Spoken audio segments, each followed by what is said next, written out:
How to see your YouTube music listening history on Android. This tutorial shows you how to find all the songs and albums you have recently listened to on YouTube Music.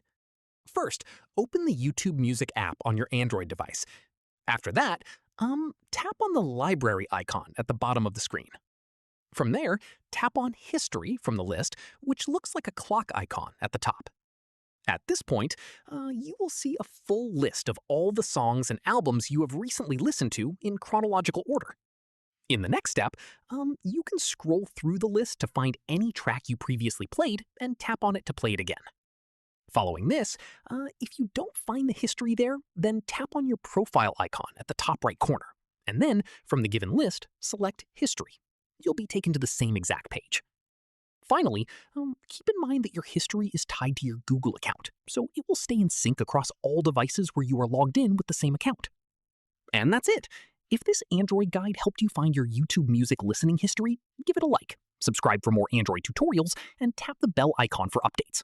See you in the next one.